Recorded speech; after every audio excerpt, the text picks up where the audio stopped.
Hey Bagmaker, I'm Sarah Lawson from Sew Sweetness. Thanks so much for joining me for Sewcial Sunday, my weekly sewing chat.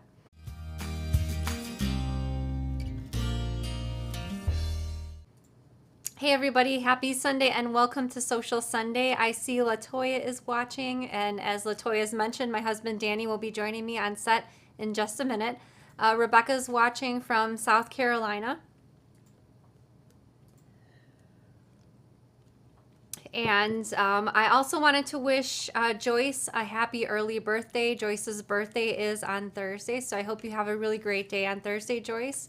Soap and Girls watching from Texas, and Winifred from Indiana. So today I'm going to be doing some question and answer the second half of the show. So if you have a question for me, you can type it into the comments at any time during the show, whether you're watching on Facebook or YouTube. It can be a general sewing question about a notion or tool, bag making related question. Any of those questions are fine, and Danny will be collecting your questions, and I'll answer as many as I can later in the second half of the show. So just, I guess, for a little bit of a change of pace, I went to my notebook earlier today. Hello, Danny. Hello. And by the way, Danny's been working on a new camera setup this week, and so we have a brand new front camera, and we were testing things earlier today. So I know that's one of your favorite things, working with the new technology. Hopefully it looks okay. We'll see after the show. And I'll make adjustments. I'm gonna try a little lower. A little higher, yeah.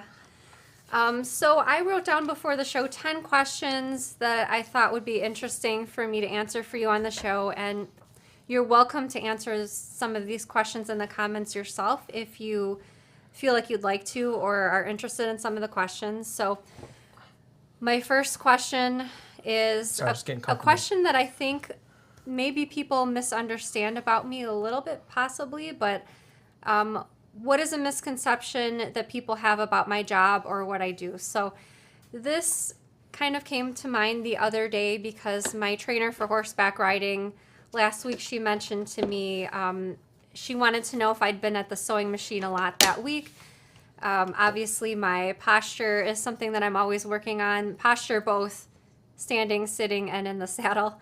And I didn't want to burst her bubble, but when she asked me that question, I hadn't sewn in 3 weeks. And so I think that's, at least at this current point in time, and this has probably been true for the last few years, certainly, I think a misconception about my job is that I'm sewing a lot, constantly sewing, maybe sewing every day. And I guess that's really just not the truth of it. Perhaps it looks like I do sew pretty often because I am working on sewing patterns, but to be honest, there's a lot of behind the scenes that goes on for Sew Sweetness that doesn't require any sewing. Putting products on the website, answering emails, getting ready for the shows. A lot of times, unless I have a demonstration to prepare, sometimes I actually don't have sewing related things going on for that particular week. And so I would love to sew a lot more, but I think there's just only a certain amount of hours in the day, and I do enjoy spending time with my family as well, and so I think that's Don't forget Mikey. He takes at least 3 hours a day. Yeah, our puppy Mikey is 9 months old, and he's always staring at me. He loves to come up to you and just bark. Not Sarah, but everyone. Mostly Sarah and myself, I would think, honestly. Yeah, and I want to, we got a dog so we could spend time and do things with him, and so I try to make sure everything's covered. And so sometimes the sewing is not as much as I did maybe 10 years ago, but I think in life there's just phases and changes, and sometimes things just move around and change, and that's just one of those things. Sounds about right. Another question that I wanted to ask myself, what's your favorite childhood memory? So my first inclination was to bring up trips that my parents took us on when we were kids to Disney World, because I still to this day love Disney World. But then I tried to narrow it down a little bit.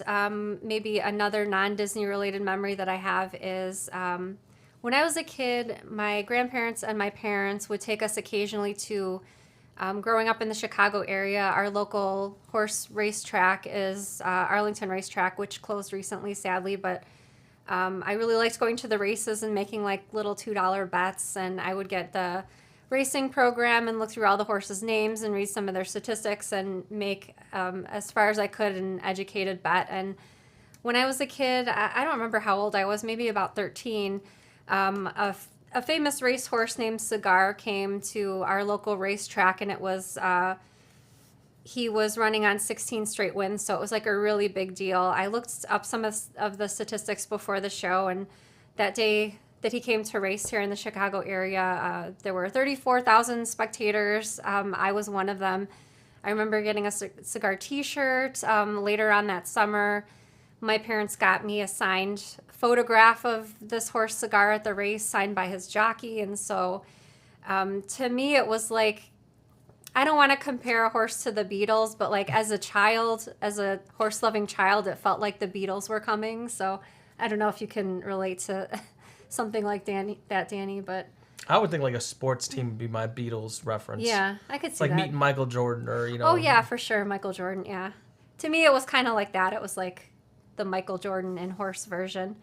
I actually have a question. Maybe we can answer this together, how we met. I know maybe once or twice this has been asked on the show in the past, but I thought it would be nice to revisit, especially for some of the newer viewers. From my recollection, we met from mutual friends who were getting married, and we both stood up in their wedding.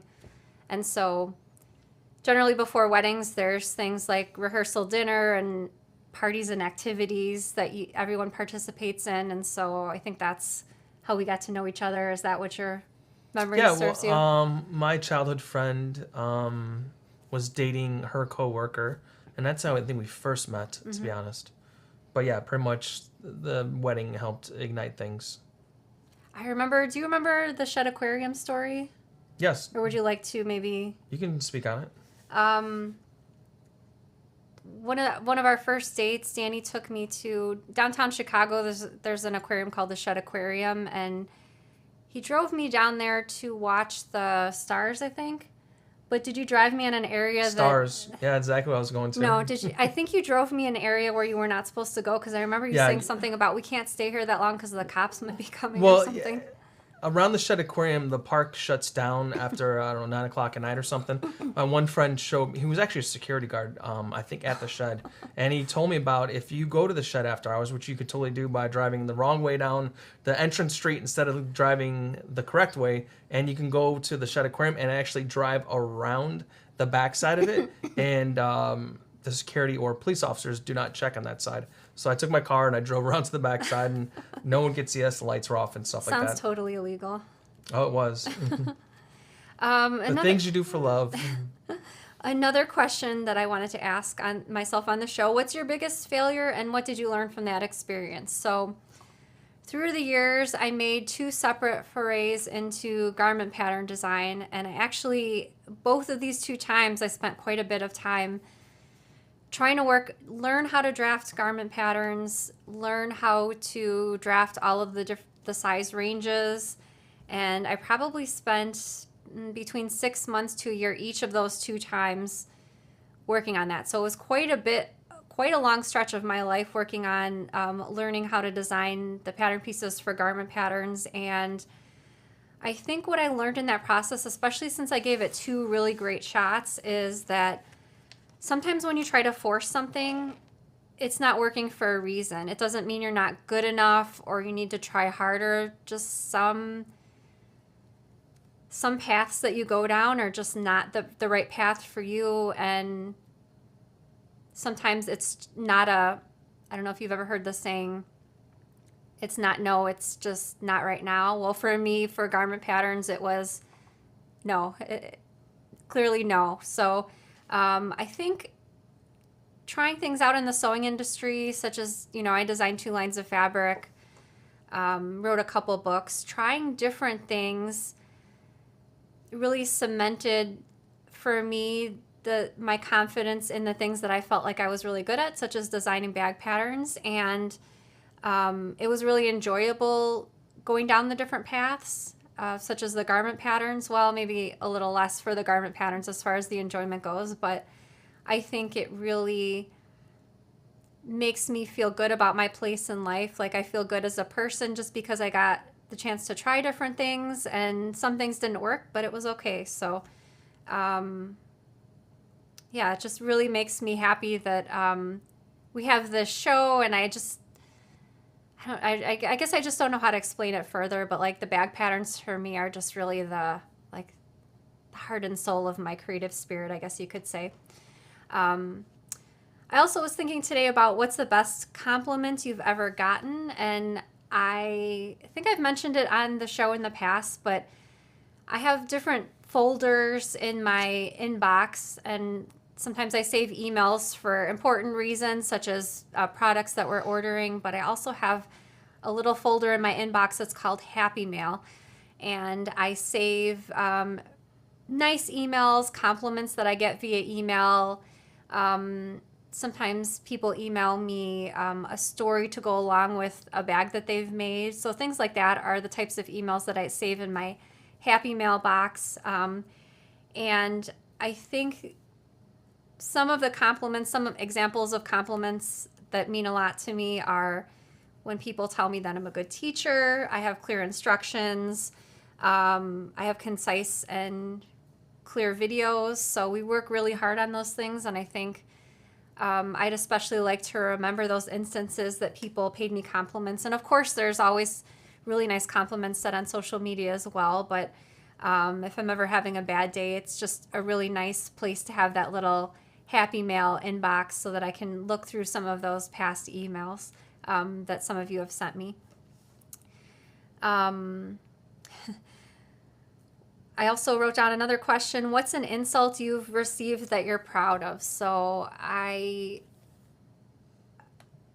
generally in life, I feel like I've been perceived, I've always been, the shortest or the smallest in school, like especially in 6th grade. Like I was always the shortest one, because oftentimes in school, sometimes they have you line up according to height, and I would always be at the shorter end. And when you're a kid, 5th, 6th grade, you kind of don't like to hear those things. But I was at the store a couple weeks ago with my daughter, Violet. Violet just turned 14 last week, and we were in the store buying new riding helmets because they expire every few years and need to be replaced, and, for safety's sake. And so I was waiting in line and being helped at the counter to check out with the helmets.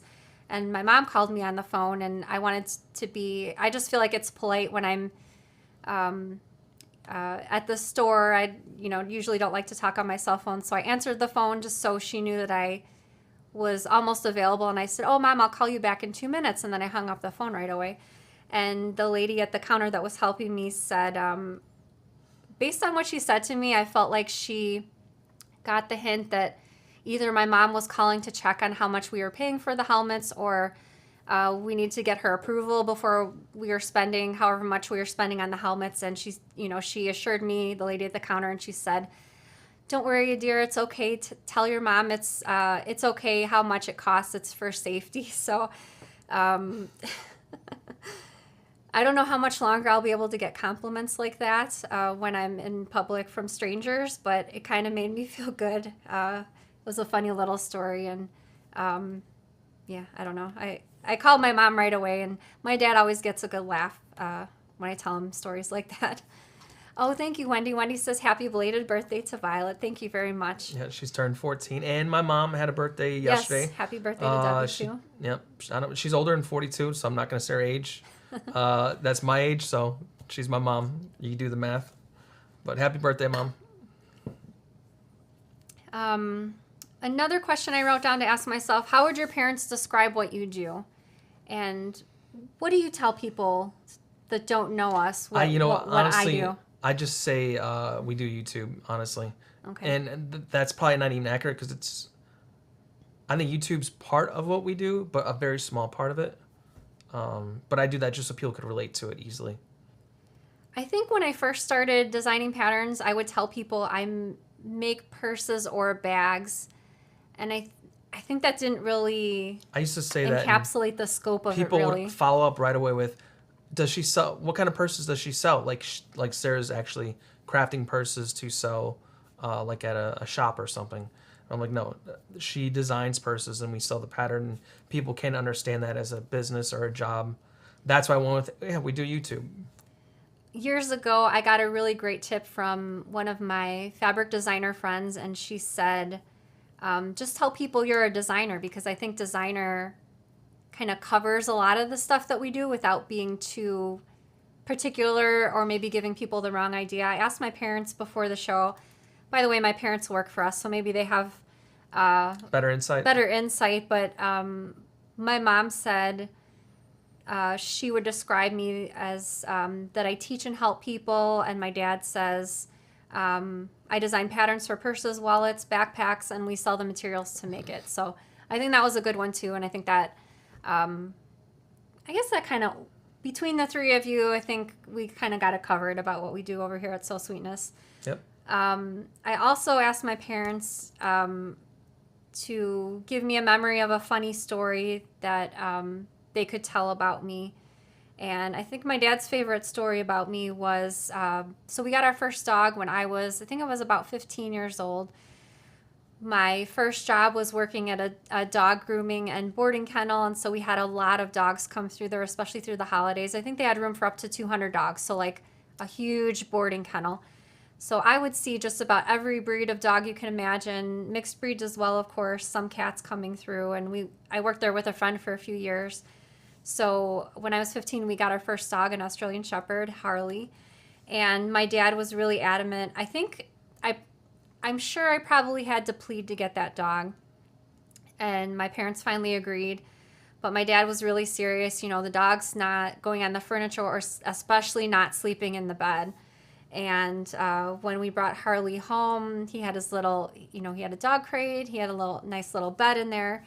And my parents tucked us in for the night, and Harley was not on the bed when they tucked me in. And then they came to check on me probably in the middle of the night, and my door was closed, and Harley was in the bed. He was really small. I think we got him when he was 8 weeks old. So my parents were not upset, but it's just a funny memory about kind of not doing what I was supposed to do, especially with a new dog.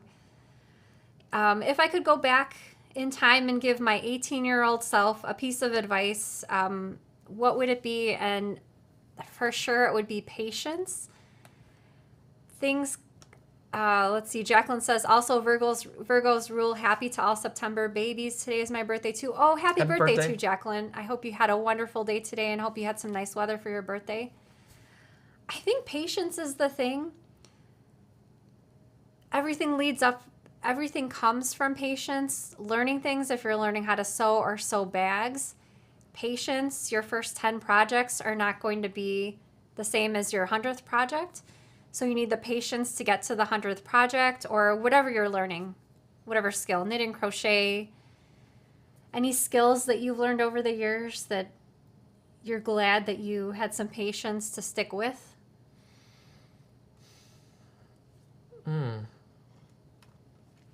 Well, I worked with my dad after, actually middle of college. I started working with my dad doing construction stuff. I think that paid off, learning to use my hands to fix things somewhat, get a general knowledge of it, and probably didn't do it as much as I could have. But today I like to do that kind of stuff. William's in a wood shop class, and I'm sort of excited if he wants to build something. I'm ready to do it. But I think from that is what helped me build confidence in it. Because I remember early when we first started dating you, I think you replaced the radiator in my car or something like that. Do you remember that? Yeah. It seemed like a big job at the time. I don't remember what it was. I don't remember doing it. I remember your sure radiator in the the car, radiator, yeah. yeah. But if it happened, it had to be my dad help because he was the fixer-upper.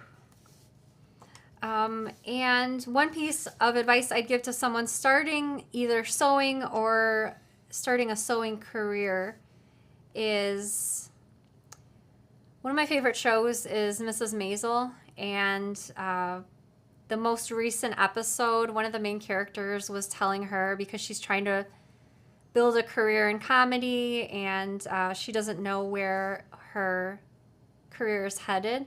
And he told her, just keep working, just keep taking the jobs. They don't have to be highest paying jobs, the best jobs. You just want to the goal is to keep working. And so I think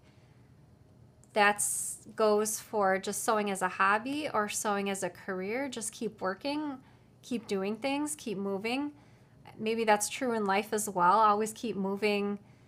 Don't stay stagnant. When you fail, it's not like it's a loss. It's like it's a learning experience. You know, Yeah. you become more confident what you can and can't do, and how you can succeed in something you failed in previously. Mm-hmm. Cindy, happy birthday, Cindy. Birthday to you as well. Happy belated birthday. Wendy says people are often surprised that I know how to sew and actually do a pretty good job. They're shocked that I love to work with zippers. Some are shocked that I give them projects as a gift.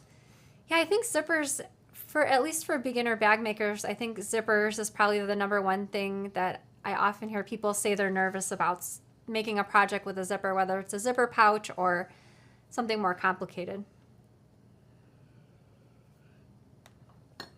Okay, let's see. Rebecca says, I would tell my 18-year-old self you can do it. Yeah, for sure. And sometimes I think when I'm in a tough position, because my therapist has trained me for some great thinking, what's the worst thing that could happen? And if you ask yourself that, give yourself an honest answer. And usually the worst thing that could happen is really often not that bad. Ella says, I would tell 18-year-old Ella to take more risks, but not the stupid kind. Risks in art, friendships, jobs, things like that. I totally agree, and that's really good advice, Ella. Yeah, I think people are scared to take risks because they assume failure is going to happen or the risk is too great. But sometimes if you don't, every shot you don't shoot is a shot you miss. And that's, I don't know where that quote's from, but I think it's a great quote. It's like, if you don't attempt it, you're never going to do it. So. Right, that's true. Yep. I see another belated birthday. Wanda's birthday was on the 11th. Sounds like Happy a lot birthday, of September Wanda. birthdays Yeah, so someone far. said they wonder if September's the Yeah. Well, you got to think around New Year's and 9 months later, I September. guess that makes sense. Everyone's on vacation. Oh, that's a good one too from Debbie. Debbie's advice is, I would tell my 18-year-old self to not let people make you feel bad. You are beautiful, intelligent, and strong. Learn from mistakes. Yep.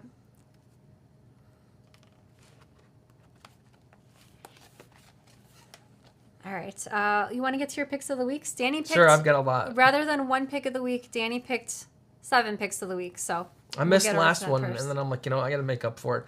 And I just saw these great bags. I'm like, I'm not going to make a decision on which one. I'm going to pick all of them. All right, first one we got is Karen. Oh, let me get this comment off. Sorry. Karen made the Marlin backpack, and the fun part, it's a great bag. I love the fabric. I love the detail of the M. But the back part is really fun because the straps she used, that looks like the tulip pink webbing, and how she incorporated. I love the hits of color, how it contrasts to it. It's just like awesome bag. So really great job, Karen. Next pick will be Melissa Manadice made another Marlin backpack, and I love the fabric. I love your zipper pulls, your zippers. Everything about this bag just screams awesomeness. So great job, Melissa. The number 3 is Frances. She made the Hackney pouch, and I loved your photo. I don't know if that's like a table or a piano, but it's got a mirror reflection. It looks awesome. I love how you elevated the back of Yeah. it. Really great job. Number 4 is Kimberly. She made a cavalcade bag. Yep. Is that a hack with the pocket in the front? Yes. You want to I'll post do it the again. picture one more Yeah, time? for sure.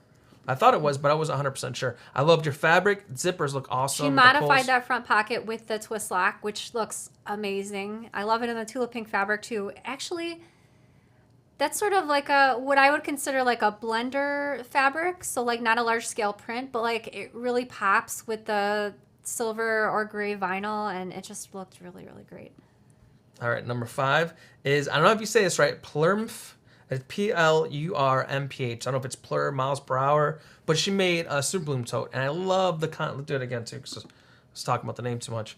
The fabric, I love the wavy, like Japanese style. And the cork kind of reminds me of sand. Yeah, with I waves. love Yeah. they look great together. That's like a natural with gold fleck, Yep. and it just looks really nice. Mm-hmm. You want to say anything else? I just wanted to say about the All right, sand. number 6 is Sandy made this. I know you'd love this one, Sarah. It's another Marlin backpack with Mickey, and I love the Mickey in the back of it. She had really back handles. I didn't get the other pictures of it, but she did an awesome job of it. And number 7 is Evelyn. This is a grab and go. For Minikin Season 1. Yes, that she altered to carry that table. So that table is going to fit in that backpack. Oh my gosh. Isn't that awesome? And she added the backpack straps to it. Yes, and look, and you'll see a picture of her also holding it. So you can get a size for relative size. What a great job, Genius. Evelyn. I mean, Yeah. genius. I love it. It looks so custom. I mean, it's so much easier to carry something on your back than it is to carry something large and heavy in front of you. So I love the ingenuity of making that work for you. So great job. Everyone, excellent job. There's so many good picks, and I just picked the first ones I saw. I'm like, oh, I better slow down. 7's a lot.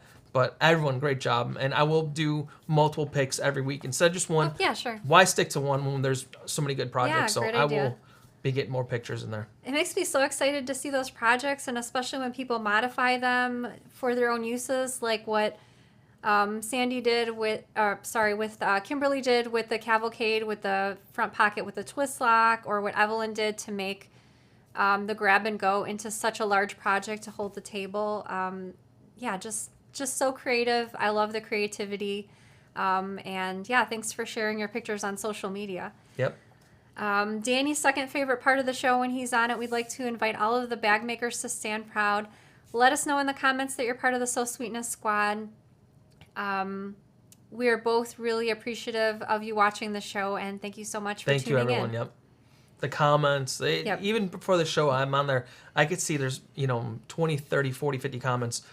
I post a show maybe 30 minutes for it today, and there was multiple pages of comments going on. Everyone just chatting and having a good time, and that's an awesome community. I think that Sarah's helped build in culture, and even on the Facebook group, I think we just hit over 70,000 people in the Facebook group. So everyone's interacting and being very nice to each other, helping each other out. So thank you for that, and big shout out to Michelle for helping with the Facebook group, managing it, sorting it. Great job, Michelle. Yep. And Bronwyn, also big shout out because you do a great job with the newsletter and helping answering emails.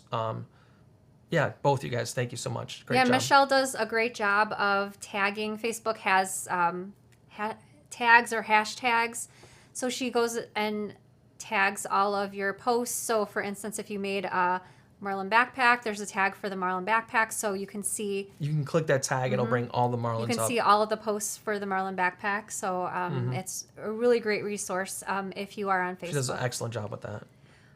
So I'm going to be answering some questions in just a minute. So I think I already gave you my spiel about typing questions in the comments earlier, but you can type your question in anytime. Danny's been collecting some of your questions, and I will answer a few live in just a second. Before I get over to the questions, I wanted to announce the winner of last week's giveaway, and that winner is Annette Gorley. So congratulations to Annette. Please email me after the show so that I can get you connected with your prize, and there will be another giveaway at the end of tonight's show. And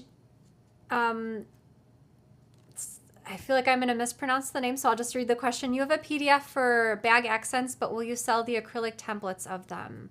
That's a good question, and I guess I never really thought of it.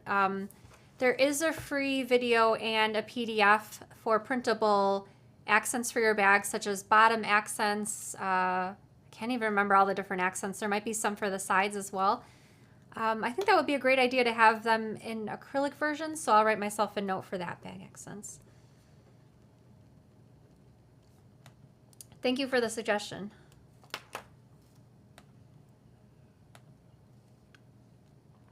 Oh, good question, Teresa. Are you still doing Bag Lab? I am.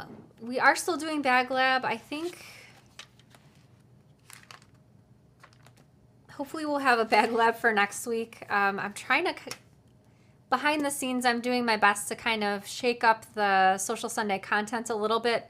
We haven't really started with it yet, but hopefully we can get on track in the next few weeks with some of that, but we will still be doing Bag Lab.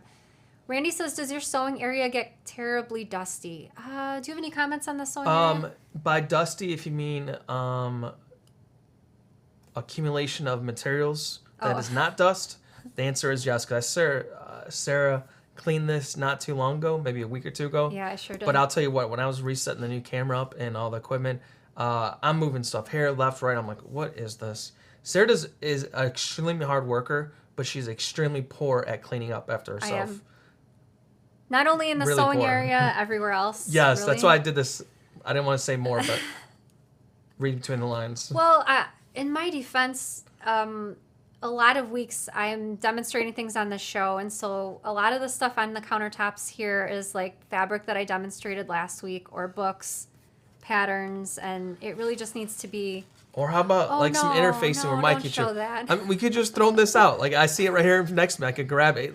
It's a cool color. This is that 1/2-inch foam that I've used in some laptop bag Careful, you just spill it. patterns or the sewing machine bag, and I don't know, Mikey.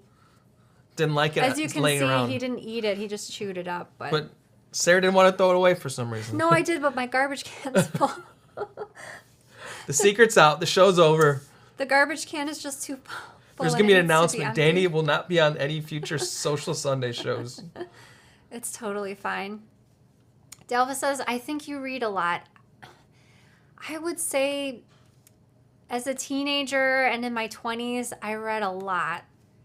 I still would like to read a lot, but I guess it's another one of those things as well as with the sewing that I talked about earlier, and as far as not sewing very often, I guess there's just so many things that I like to do, and I can't spend 8 hours a day on all of them, so sometimes I get less time for things like reading, or I don't know. There's just 24 hours a day is just not enough. Evelyn says, I completely get it. I work full-time and have a dog, and today I found 4 new baby box turtles. Now I have 18. That's oh my so gosh, cool. That's awesome. You know, we were looking at turtles if we were not going to get a dog, and we were at a pet shop, and Sarah's like, oh, wow, that turtle is so big. I'm like, yeah, those things live a long time. It's a commitment. Just like a bird. Certain birds live a very long time, so. I read up about it, Russian tortoises. I was thinking about that, and there's a Chicago reptile rescue. They had a couple that were a bonded pair, and I was considering it, but in the end, I always do a lot of research and think real hard before any animals involved, because like Danny said, that's a lifetime commitment, really, for their life at least. Judy says, I have a new Juki TL 2010. Congratulations. What is the name of the presser foot that you seem to use most often, even with zippers? Do you sell it in your shop? Unfortunately, I don't sell any Juki supplies in my shop, but there's a great shop in Florida, and they do ship. They shipped me a machine last year, I think it was. So many things. So that's SEW, and then mini, like small, MINI things. They have machines as well as different feet. For zippers, I highly recommend the hinged zipper foot. So the zipper foot that comes with the machine is okay. It's passable, but the hinged zipper foot is amazing. It's really thin, and it looks similar to the regular zipper foot, so it's not a little piece of metal that moves around from side to side. It looks like a regular foot, but thin. I was like, what are you laughing at over here? I love this I skipped. I will get back to the previous comment, but Anne, I saw this comment. I saw it in capitalization. I loved it because my desk is never clean as well. A clean desk is a sure sign of a sick mind. I got a good laugh out of that one. But yeah, that hinge zipper foot is really, really great. I think I purchased mine for approximately $40, so not too expensive. Suzanne says, your best tip for making flying geese for a border? That's a good question. Me not being the quilt expert, I would probably say check out check out Pat Sloan's YouTube channel. I'm almost certain she's got at least several videos for flying geese. If I'm recalling incorrectly, she has a beginner quilt book, probably with some techniques for flying geese. So anyway, check out Pat Sloan either on her website or on her YouTube channel.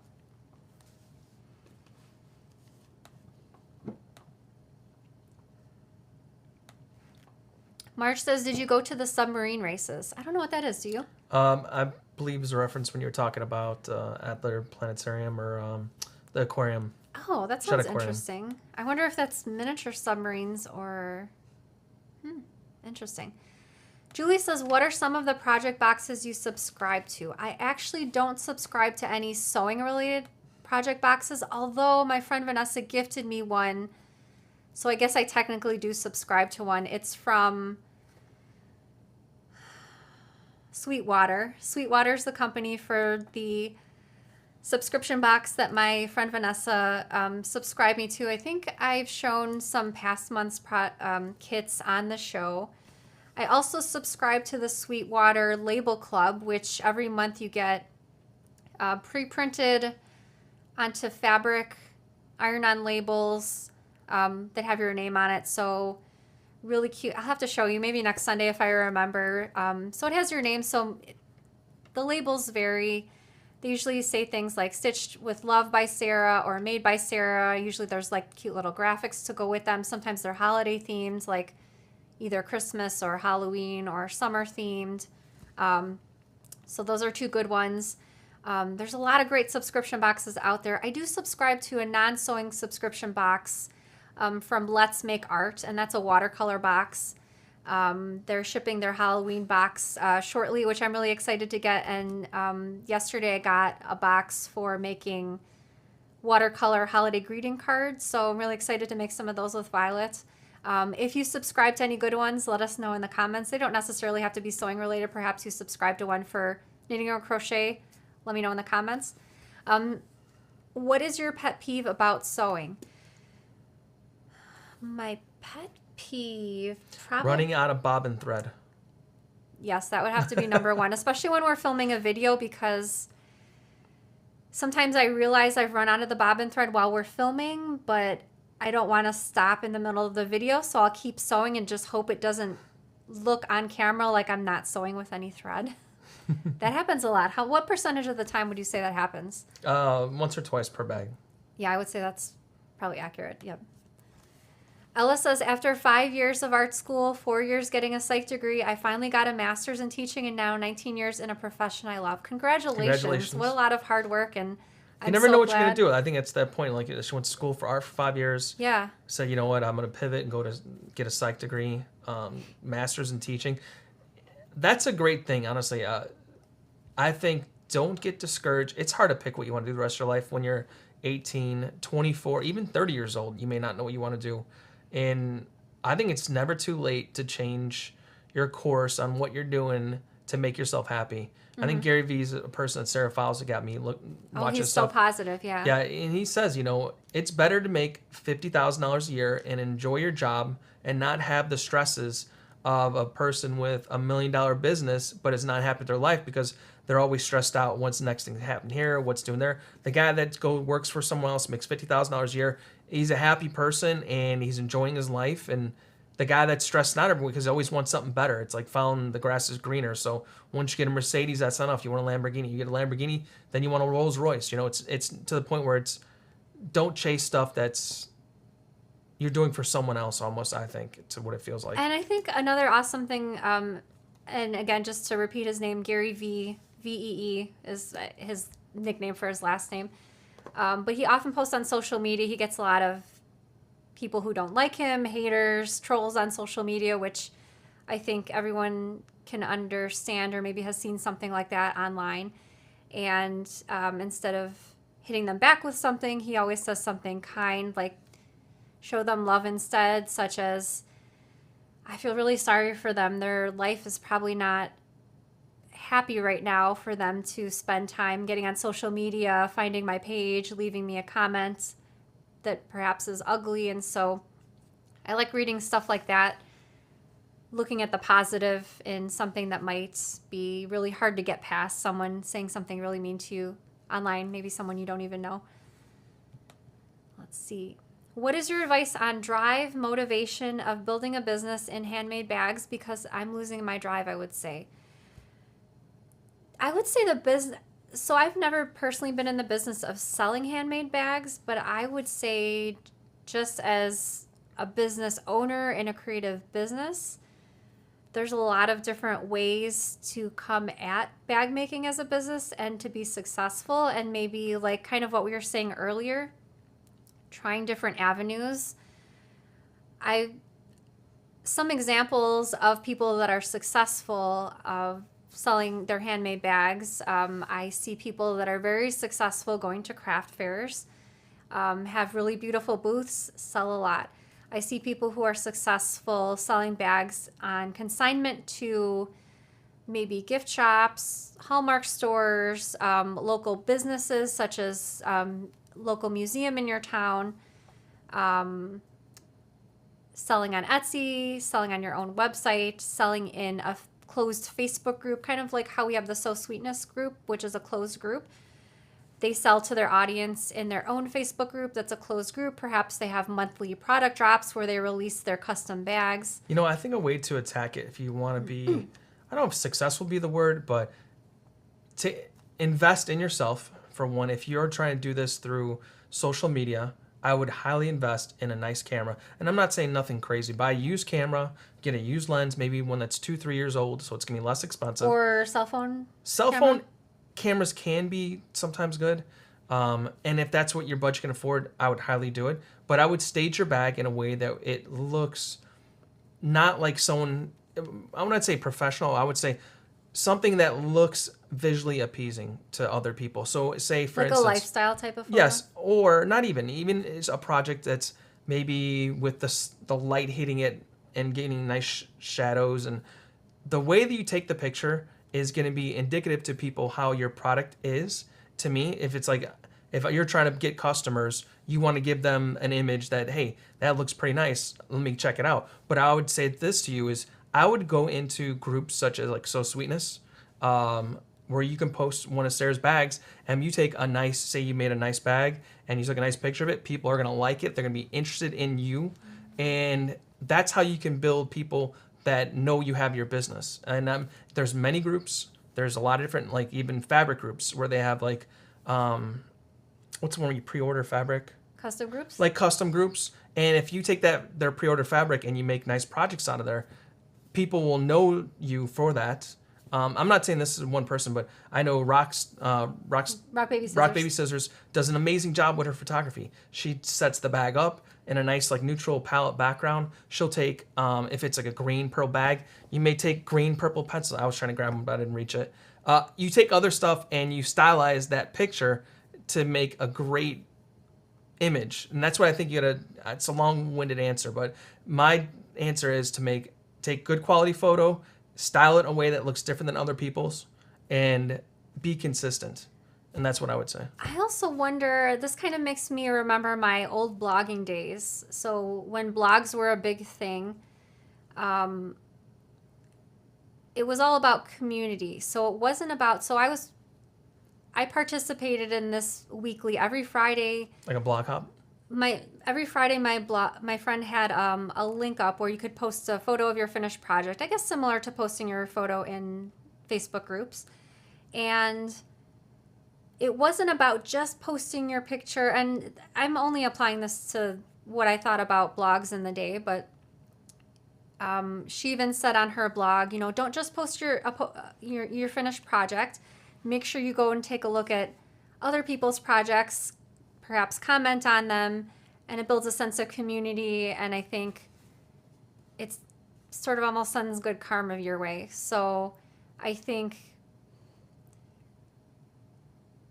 being a good community member, being helpful, which I know all of us are in our Soul Sweetness group, we see it every day. I think choosing one of those bag making avenues, and I know this is starting to get really vague, but being part of a community, helping other people, and I think other people will be able to help you. Even to this day, I have a lot of other designer friends. Some friends are even doing pretty close to what we're doing here as far as the things that we sell.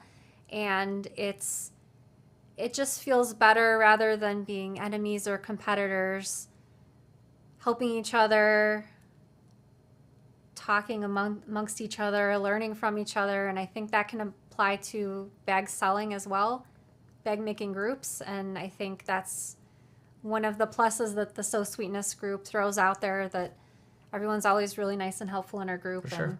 And you can always ask questions like these, especially handmade bag businesses. I see at least once a week questions about what's your bestseller when you go to craft fairs, and people will comment in the comments, So Sweetness bags that their bestsellers are, or like, I'm not sure how much to charge for this particular bag. People have tips for keeping costs down, such as minimizing hardware, switching out pieces of hardware to use cheaper items. Not cheaper as far as quality, but just lowering the cost of the item so you can make more of a profit. So if you're not already a member of our Soul Sweetness group, you can join anytime, and questions like that are certainly welcome in the group. There's a lot of questions, and sorry we didn't have time to get to them all today. I guess we kind of... My answer was probably way too long in the first place, so I apologize for fine. taking so long on that one. And we could go longer, but unfortunately there's a Chicago Bears game on, so I'm very particular about the time. I already missed 45 minutes, so sorry, we got to cut right now, Sarah. So the giveaway for tonight, and it looks like I did not write a giveaway question down, so while I'm talking about the prize, think of a quick question. Sure. Brand new scissors in the box from LDH Scissors. Let's see if our new camera will pick up the scissors on camera. Nope, you're not doing it right. Do it. Block your eyes and my eyes. Boom. There we go. No, you don't got to cover your face. That's the giveaway prize for tonight. LDH Scissors in the black finish. Yes. I love the sound of that. Hope it wasn't too loud. I'm sorry if it was. It'll be one randomly drawn winner. They do such a great job with their packaging too. Oh yeah, it's awesome. It comes in the foam. Even like the box looks nice. Yeah, the box. I like how it's laid out. It'll be one randomly drawn winner. You have until the end of the day this Saturday to leave a comment on our show, either on Facebook or YouTube. We compile all the comments together. I'll announce the winner on next Sunday's show. And the giveaway question, you have an extra method of entry. Danny's question is... I probably shouldn't talk about the box. I lost my train of thought. Oh, yeah. I thought you had your question No, ready. okay. Which brand of fabric is your favorite? So, like, Art Gallery fabrics. It could be Andover fabric. It could be Free Spirit fabric. And if you're not familiar with brands, that's okay. You can tell me your favorite theme, like if you like. When I say favorite, let me rephrase that. It's not favorite as in looking. I want to know what's the softest, nicest material feeling favorite. That's why I should have specified that first. What's your favorite to touch? Like if you're petting some fabric, what's your favorite fabric to pet? Oh, that's an interesting And you could say designer, because then we can take from the designer knowing who they designed for. Now it should be similar substrates. You can't be like Val. I'm going to be really annoying because like I like different companies for different feels. Sure. What's your favorite substrate? Art Gallery fabric, I think, is the silkiest feeling quilting cotton. Michael Miller solids are... So you can only say one. Have like a sheen to them, which is really nice. Not a sheen, but Free Spirit fabrics are like a really good weight. I don't know. They all have pluses to them, so I think I'm not really liking very this one helpful. you have here. Is this a canvas? It is a canvas, yeah. Why don't you show it? We could. Looks like it's a watercolor. You know who's This is from Moda. It's a canvas. I'm sure I showed this fabric on the show, but I was attaching it to interfacing earlier. See how it focused so nicely? Oh, yeah, sure. But it's a lighter canvas, so it's not a thick canvas, not nearly The colors are very duck vibrant. canvas. That's what I like about it. Sometimes you get fabric in... I know this pattern piece doesn't really give you any clues, but that's what I'm working on. All right, thank you so much for joining us for Sewcial Sunday. Thank you so much, everyone. I hope you have a great week and happy sewing. Bye, everybody. Bye.